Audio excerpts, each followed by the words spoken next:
Senhor, nós queremos dizer que te adoramos, te bendizemos, te amamos, Senhor. A tua igreja se prostra diante da tua majestade, diante da tua glória, diante do teu poder, Senhor. E queremos dizer que tu reinas em nossas vidas e em nossos corações, que o Senhor reina nas nossas famílias. Queremos declarar todo o nosso amor a Ti, Senhor. E nesta hora, meu Deus, queremos também clamar pelo Teu Espírito Santo, para que Ele fale aos nossos corações. A Tua palavra que será anunciada, a Tua palavra, Senhor, que será proclamada nesta hora, Jesus. Queremos Te pedir, Pai, que venha falar aos nossos corações, que venha tocar em nossas vidas, que venha tocar, Senhor, Pai, falando no mais íntimo do nosso ser, no mais íntimo das nossas vidas, que a Tua palavra seja, Senhor, frutificada a 100 por 1 em nossos corações. Assim, Senhor, nós clamamos a Ti, abençoa o Teu Filho, que vai ministrar a Tua palavra, que o Senhor seja, que Ele seja um instrumento nas Tuas mãos, para derramar bênção sobre as nossas vidas, Senhor. Derrama a Tua palavra como a chuva serôdia, para cair em nossos corações. Assim, Senhor, abençoa-nos, é o que nós Te pedimos, em nome de Jesus. Amém. Senhor, os irmãos podem assentar. Pastor Jacó estará ministrando a palavra do Senhor nesta hora.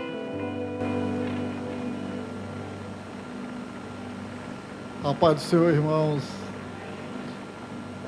Vamos, por favor, abrir o texto onde foi lido, para que os irmãos possam acompanhar, apesar de que não vai se restringir ali, mas que os irmãos fiquem pelo menos nesse começo aí, com a sua Bíblia aberta lá na leitura que foi lida. E o tema da mensagem dessa noite é os jardins da nossa vida. O que é um jardim? É um espaço normalmente fechado ou não por cercas, usado para o cultivo de árvores, flores, plantas decorativas e ornamentais. E quando estava elaborando esse sermão, eu me lembrei de uma viagem que fiz há alguns anos ao estado do Texas, nos Estados Unidos, e lá a minha irmã me levou, eu e a minha mãe, para visitarmos um jardim. Confesso para os irmãos que nunca tinha visitado um jardim com tanta exuberância. Era cores das mais diversas, daquilo que o espectro da nossa visão pode captar, e era algo feito pelas mãos dos homens, mas muito bonito. E ali eu não sei se era o jardim que margeava o lago ou o lago que margeava o jardim, mas era muito bonito de se ver e de estar naquele lugar. Além da beleza, era muito agradável. E conversando com a mamãe, sem ela perceber que eu estava trabalhando no sermão, eu perguntei: mamãe, a senhora se lembra da viagem que nós fizemos daquele jardim? Aí ela falou bem assim: meu filho, de todos que eu já fui, o mais bonito foi o que eu vi na Holanda. O jardim, ele ia até aonde os nossos olhos podiam contemplar. Era flores de todos os matizes, de todas as cores. Inclusive, eu vi uma flor, uma rosa muito rara, que era uma rosa negra. Eu disse: bem, então eu perdi para a senhora, que eu nunca vi. Mas o que eu já vi lá, eu me contentei muito. Então, irmãos, nós vamos tentar falar nesse espaço que nós temos aqui sobre os jardins que estão registrados na Palavra de Deus, e nós vamos verificar o que esses jardins eles representam na nossa vida. Nós vamos verificar em quais deles, em quais etapas da nossa vida nós estamos nele, e assim, a partir do momento que nós identificarmos em qual deles nós estamos, automaticamente nós poderemos discernir qual é, então, a nossa posição diante do Senhor. E os jardins que nós temos, pelo menos dos quais eu me lembro, nós temos o jardim clássico, que é esse da leitura que foi feita, que é o jardim que estava na região do Éden. Não é o jardim do Éden, é o jardim que estava no território de uma região denominada Éden. Então, temos esse no Antigo Testamento, temos mais 3 no Novo: o jardim do Getsemane, o jardim ou o horto que estava próximo à sepultura de Jesus, e aí vamos dizer que ele é o jardim do Gólgota. E o terceiro, se der tempo de nós chegarmos lá, é o jardim de Deus, o jardim do paraíso, aquele que está registrado lá em Apocalipse. Mas eu gostaria que você, se pudesse, tentasse liberar sua mente para nós fazermos uma viagem no tempo e imaginar o que era o Éden.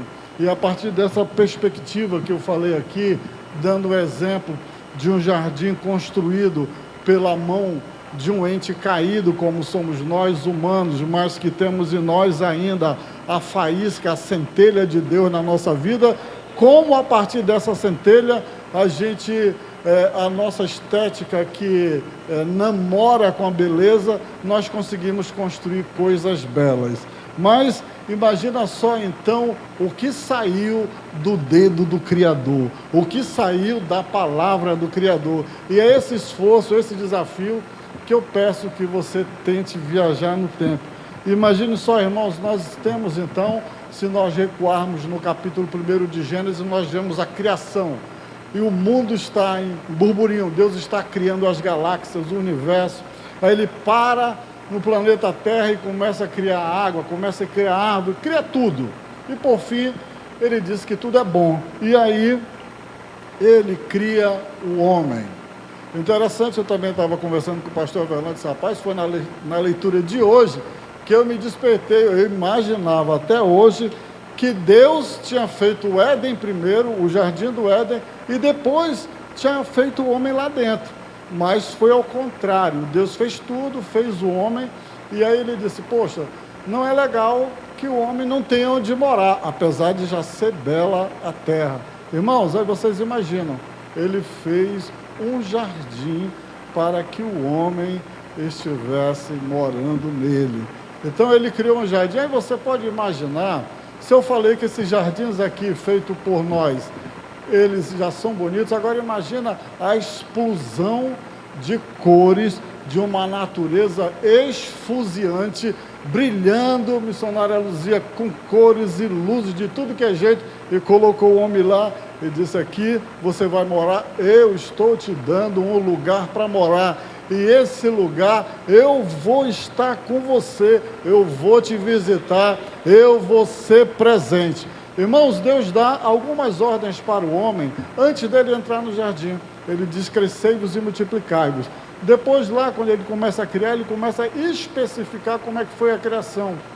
E ele dá duas ordens, então, para o homem. Ele diz que o homem, ele deveria cultivar o jardim e deveria guardar o jardim. Em outras palavras, ele seria o guardião, ele seria o jardineiro e ele seria o sacerdote daquele jardim. Deus diz para ele, olha, eu subjuguei, eu coloquei todos os animais subjugados a você. Eles vão te obedecer. Faz só o que eu te mandei. E Deus coloca uma pequena restrição, diz, ó, tudo está para você, menos a árvore do jardim, menos aquela árvore do conhecimento do bem e do mal.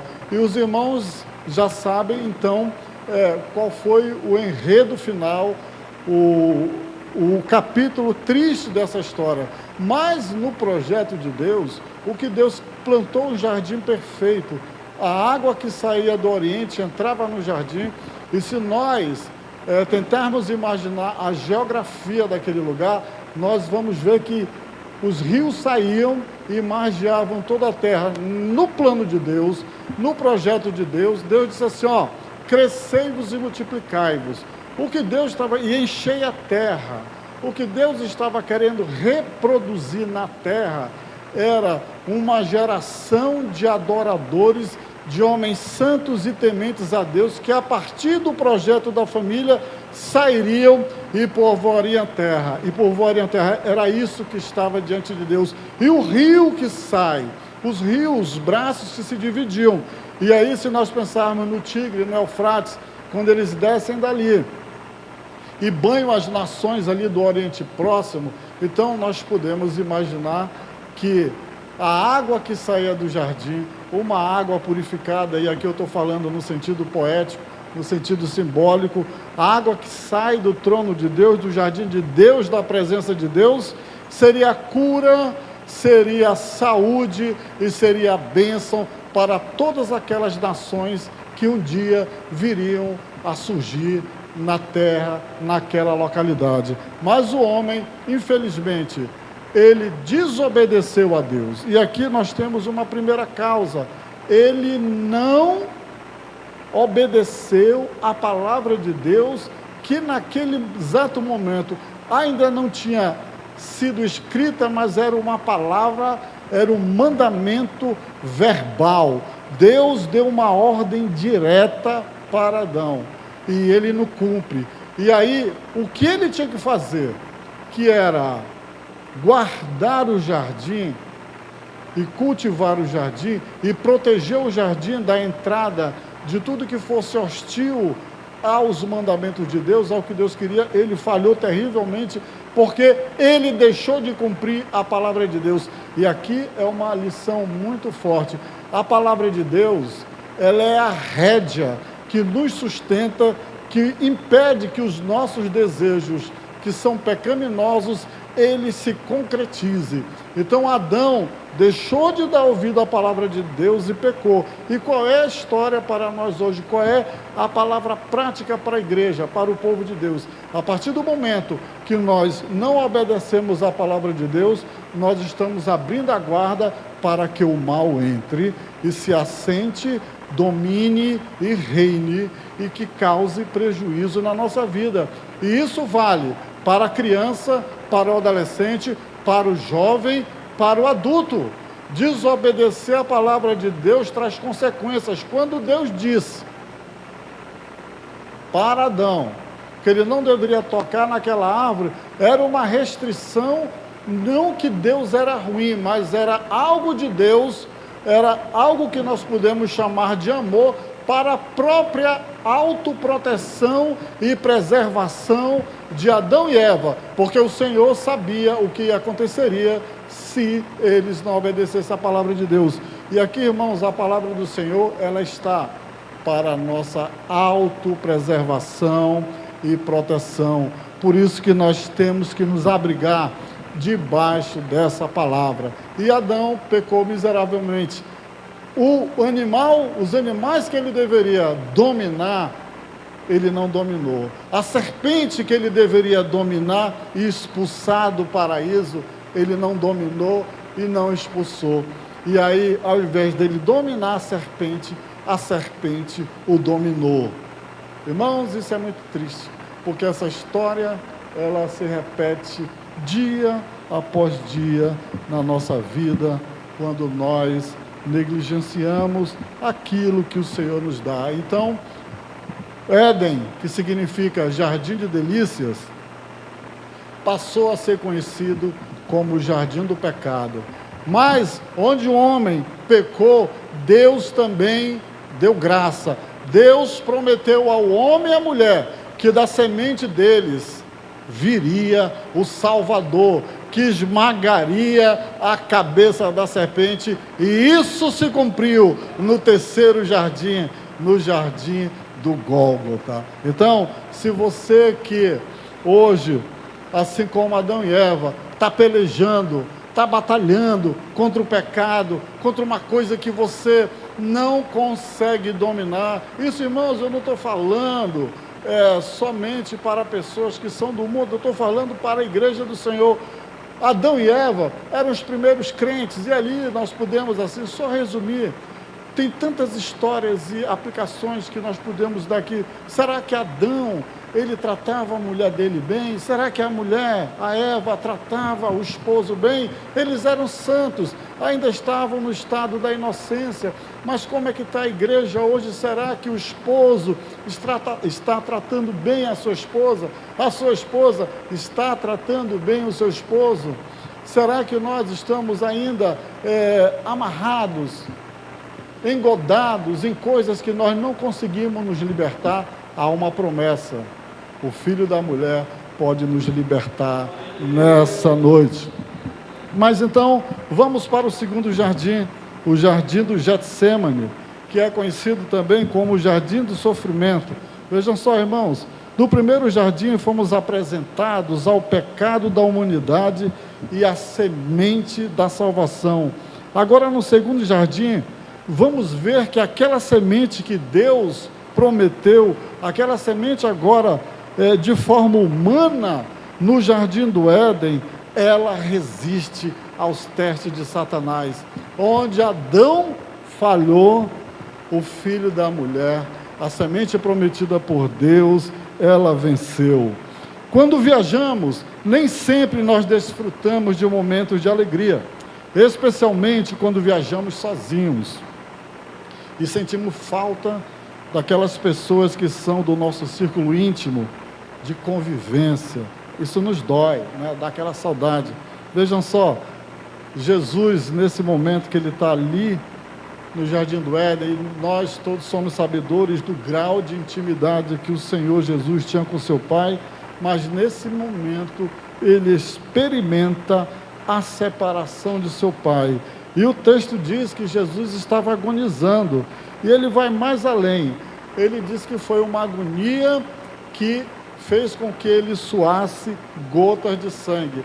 Até para quem estuda medicina, os casos são muito raros de alguém que está numa extrema angústia e sua sangue. Mas esse foi o caso de Jesus lá no jardim do Getsêmani. E Getsêmani significa prensa de azeite. Então nós podemos fazer uma conjectura que o Senhor Jesus estava naquele momento sendo moído pelos pecados que ele estava vislumbrando, que logo a seguir ele iria suportar o seu pecado, o meu pecado, o pecado de toda a humanidade. Então naquele momento ele se angustiou, porque ele sentiu não somente o peso do pecado, mas o que mais ele sentiu foi saber que o seu pai não estaria naquele momento com ele. Mas o Senhor Jesus era obediente, e ele resolveu, ele decidiu, por amor, obedecer o Pai até o fim e não seguir aquilo que tinha no seu coração, que era talvez não padecer aquele momento da crucificação, mas ele foi fiel à palavra. Ele foi fiel à palavra do Pai, ele foi fiel à sua missão, e por isso, irmãos, nós podemos dizer que nenhuma palavra que sai da boca do Senhor, ela voltará vazia, não vai passar um tio sem que aquilo que o Senhor prometeu, ele se cumpra. Agora eu quero dizer para você, baseado nesse texto, nesse jardim do Gólgota, que é conhecido como o jardim do sofrimento, o jardim da agonia, o jardim da moenda, o jardim da trituração, eu quero dizer para você, e espero que você acredite, que eu e você já visitamos esse jardim, mas nós iremos visitá-lo mais vezes. Muitos de nós, talvez, nem sequer experimentaram ainda o caminhar da fé. O Senhor Jesus disse que no mundo nós teríamos aflições. E de que tipo essas aflições elas podem ser? Elas podem ser uma mudança de emprego, elas podem ser uma doença, elas podem ser uma escolha errada de um companheiro, ou a perda de um companheiro correto, ela pode ser a perda de um ente querido, ela pode ser a escolha de uma carreira, pode ser a escolha de uma vida que não deu certo, mas de qualquer forma, nós também, seja qual for a nossa escolha, nós iremos ainda passar por esse jardim da aflição, esse jardim da dor, porque só vai experimentar a ressurreição, só vai ser crucificado aquele que passa por esse jardim da dor, só vai experimentar o jardim do paraíso aquele que passa por esse jardim da dor. Então eu quero dizer para você, não estranhe se por provações você estiver passando, se já passou, se você está perguntando por que eu passei isso, por que eu fui tão moído, por que eu fui tão moída, parece assim bagaço de cana. Aliás, eu tive na feira, terça-feira, que a mamãe não ouça, eu tomei um caldo de cana que eu não resisti, aí passou a cana para lá, O camarada passou a segunda vez para cá, aí passou a terceira vez para lá. Eu disse, meu Deus, que não seja eu, esse bagaço de cana. Mas olha só, irmãos, todos nós vamos passar por esse lugar. Um escritor disse, esse jardim é o lugar onde a frágil humanidade finalmente chega a um acordo com a divindade. É onde você finalmente chega a um acordo com seu Pai Celestial, com a vontade dEle. Você concorda em ser crucificado. Você cede, mesmo quando tudo em você se encolhe de horror. Enquanto estiver lá, você pode ser consolado ao lembrar disso. Você nunca estará tão perto do lado humano do Salvador quanto no jardim do Getsemane. Se você quiser se identificar com o Jesus homem, o lugar é o Getsemane.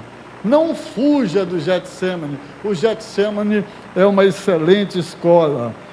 No Getsemane, Jesus aprendeu um tipo de obediência de que precisava para enfrentar a cruz. É isso que Hebreus 5:8 nos diz. O Getsemane não é um lugar quando ou onde, mas o Getsemane, ele é obrigatório para todo cristão. Sem enfrentar o seu Getsemane pessoal, a crucificação que você conheceu irá te destruir, sem a esperança de ressurreição. Permitir que um Getsemane entre em sua vida muda tudo isso. Se você está no Getsemane, abrace o Getsemane, diga como o Senhor falou, meu Pai, seja feita a tua vontade e não a minha. Irmãos, o crente mostra que é crente, o crente mostra que amadureceu, o crente mostra que o seu ego está debaixo dos seus pés, quando ele tem a coragem. Porque veja bem, Deus às vezes nos pede que nós renunciemos àquilo que nós mais queremos, que nós mais amamos, que nós mais desejamos. Mas nós só vamos dizer que nós amamos ao Senhor quando nós aprendermos com Jesus. Por isso que o Getsemane, ele é pedagógico. O Senhor Jesus está nos ensinando quando ele diz assim, Pai, eu não gostaria de passar pela cruz, porque eu não vou suportar a tua ausência de não estar comigo lá. Agora imagine você orar, tudo aquilo que você ama, tudo aquilo que você projeta, tudo aquilo que você quer, e você no momento da oração, porque nós temos que orar pelos nossos projetos, você dizer assim, Pai, que seja feita a tua vontade e não a minha. É muito legal quando nós falamos isso de uma coisa que não nos é caro. Aí é bacana fazer essa oração. Aí todo mundo, mas quando nós oramos falando daquele nervo que está sendo arrancado da gente, que a gente está sentindo a dor, isso é duro, isso é forte, isso é para crente que está vendo a cruz, isso é para crente que entende o que é ser cristão. E a corrida do cristão, ela é uma caminhada de fé, ela não é passo a passo, ela não é carreira de explosão de Olimpíada de 100 metros, ela é uma maratona.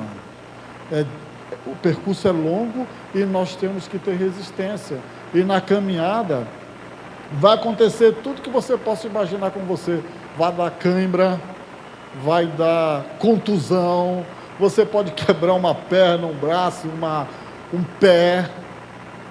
Mas, Senhor, que seja feita a tua vontade, não a minha. É difícil dizer isso. Imagina, irmãos, o que é uma moenda de moer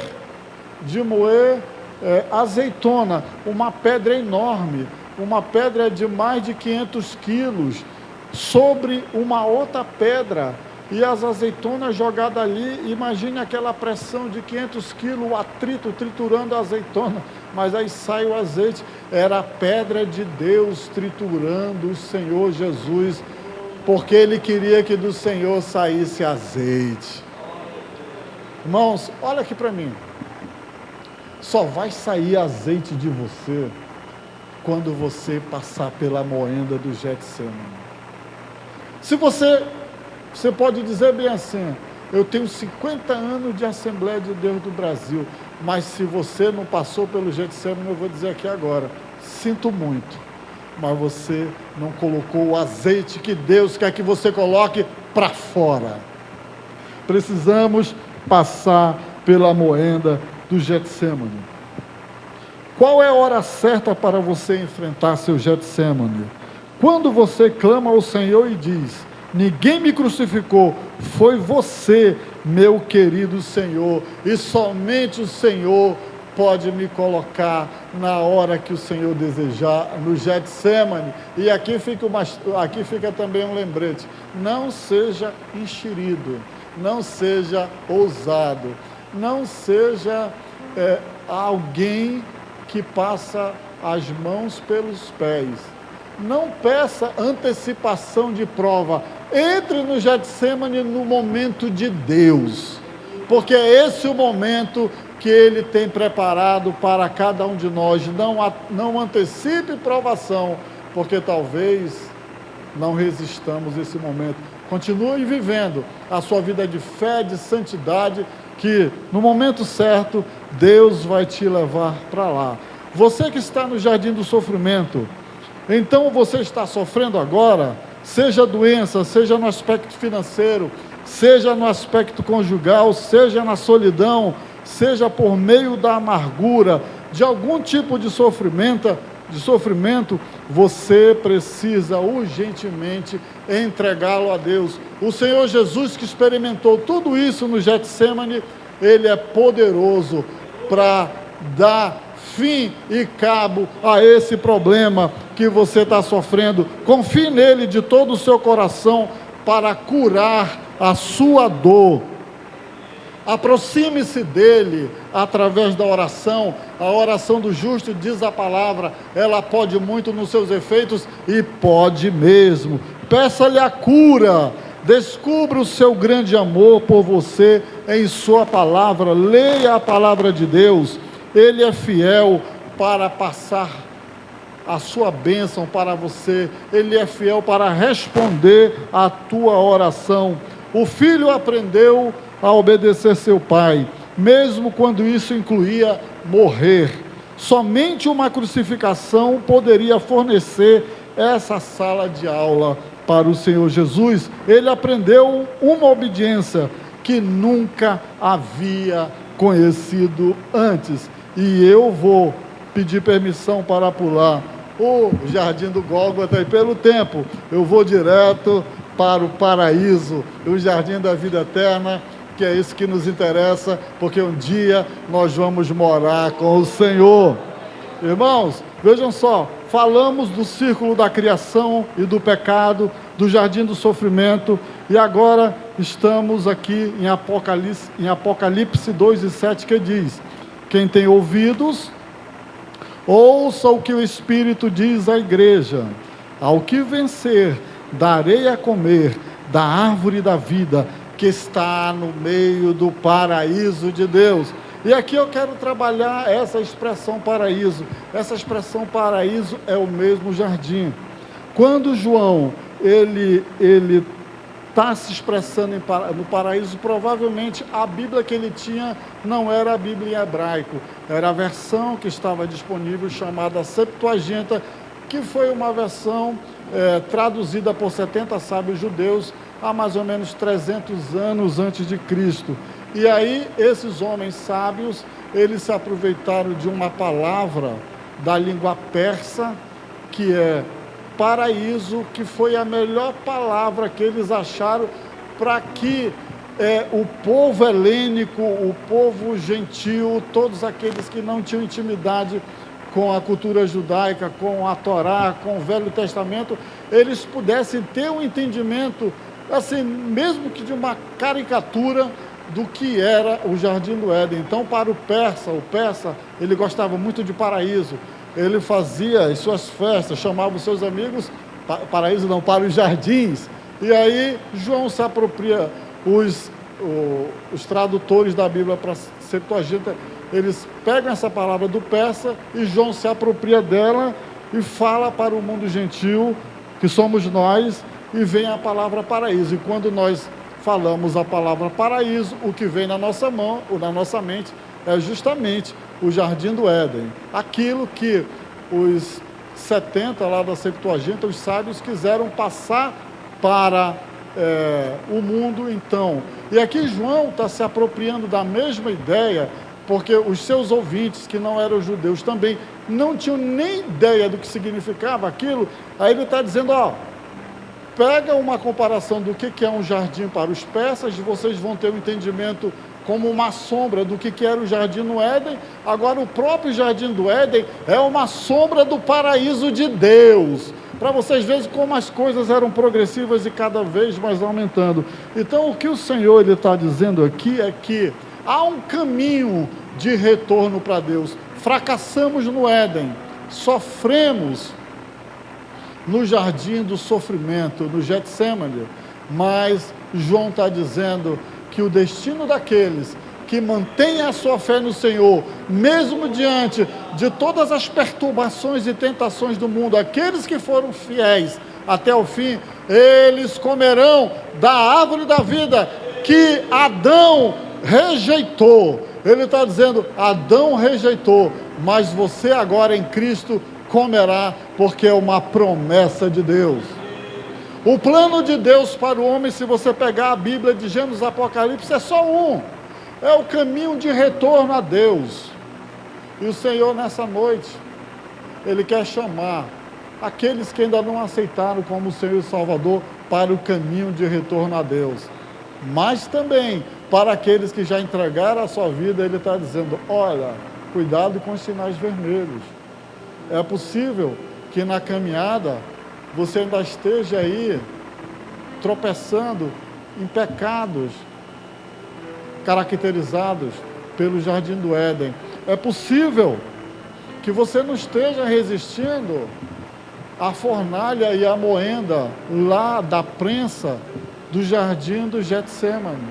Olha, presta atenção nessas caminhadas, porque é preciso passar desses jardins. Esses jardins são estágios que mostram como está a nossa vida diante do Senhor. Então eu quero dizer para você nessa noite, seja cristão ou não, se você ainda está no Jardim do Éden, muito cuidado. Você pode ser expulso do paraíso e nunca mais voltar. Se você está no Jardim do Getsemane e não aguentar a pressão, você pode tomar o caminho de Judas. Você pode amar mais ao mundo, como Demas. É possível perder a salvação nos jardins. Como é que está a sua vida diante de Deus? Mas é possível também que você já tenha passado pelos três, e o terceiro jardim seria o jardim da ressurreição. É possível que você já tenha morrido com Cristo e está vivendo as delícias de uma vida de um ressurreto. Mas eu quero dizer para você e quero orar com você nessa noite. Peço que você fique em pé nesse momento. Não importa o jardim que você esteja. Peço que você ponha a mão no seu coração nesse momento. Eu vou me socorrer aqui com o nosso pastor Everlan e ele vai orar por você. Coloque a mão no seu coração, independente se você está se digladiando, combatendo, lutando e perdendo para o pecado. Hoje é noite de libertação pelo sangue de Jesus. Se você precisa de ajuda no jardim do sofrimento para continuar a sua caminhada, hoje é noite do Espírito Santo renovar a sua força. Mas sempre mire que se não passar nesses dois, nunca entraremos no jardim de Deus. E a nossa oração, pastor Everlan, nessa noite, é para que o nosso carimbo para entrar no paraíso, ele seja renovado. Que Deus te abençoe. Graças a Deus, vamos orar, mas eu peço permissão ao pastor Jacó, vou delegar, Deus me deu uma direção, vou passar ao pastor Esmeraldo para fazer essa oração por nós, e creia que o Senhor vai responder. E se você está na angústia e na aflição, como foi no jardim de Getsemane, anjos vieram para auxiliar o Senhor Jesus e socorreram e adoraram a Jesus ali no jardim. O Senhor pode mandar anjo para te socorrer, o Senhor pode mandar o auxílio para te livrar da angústia, para te auxiliar a passar pela luta, pela tribulação. Quero te incentivar e te aumentar a tua fé, dizer que Deus tem resposta para você, para a sua vida, para a sua família, e Ele vai te dar o escape. Creia que a oração do justo pode muito em seus efeitos. Pastor Esmeraldo vai fazer esta oração. Você pode levantar suas mãos, colocar a outra no seu coração e pedir que o Senhor Jesus te ajude agora, seja em qual dos jardins você estiver, seja no Éden, seja um jardim que você está titubeando e caindo no pecado, seja no jardim da aflição ou seja no jardim da ressurreição. O Senhor Jesus tem uma resposta para dar para a sua igreja, para nós nesta noite. Feche seus olhos e vamos orar ao Senhor. Deus Todo-Poderoso, nós estamos diante da sua presença e aqui está a sua igreja com as mãos levantadas e uma mão está em seu peito, Senhor. O Senhor, que é conhecedor de todas as coisas, tem falado com nós suavemente através da sua palavra. Eu acredito que todos que estão aqui entenderam, Senhor, o processo desta caminhada. Alguns, Senhor, estão passando ainda pelo jardim do Éden. Ó Senhor, estão ainda correndo perigo, porque neste lugar, Senhor, é um lugar onde começa todo um processo, Senhor, de guerra, de luta, de dificuldade. Quantos estão passando por este momento, Senhor? Mas Tu tem dado a oportunidade, Senhor, de pularmos, de passarmos esta fase e entrarmos agora, Senhor, no jardim do Getsêmani, aonde significa prensa de azeite, aonde precisamos, Senhor, passar por este momento, nesta segunda fase. Oh, decante deve assobiar. Quantos estão passando, Senhor, por este momento de aperto? Quantos estão passando por este momento, ó Deus? Estão sendo trabalhados pelo Teu Espírito, estão sendo imprensados, Senhor, e a Tua palavra está aqui diante de nós. Senhor, nesta noite visita do menor até o maior. Deus vai trabalhando no coração do Teu povo, para que possamos nesta noite sair daqui abençoados e edificados pelo poder da Tua palavra e pela ajuda do Teu Espírito Santo. Oh, aleluia. Irmãos, o Espírito Santo está aqui, e eu acredito que nesta noite Ele está tocando em corações aqui. Calabás, terreba, showmanai. E eu acredito que Ele me faz sentir o que passa o teu coração, a tua vida.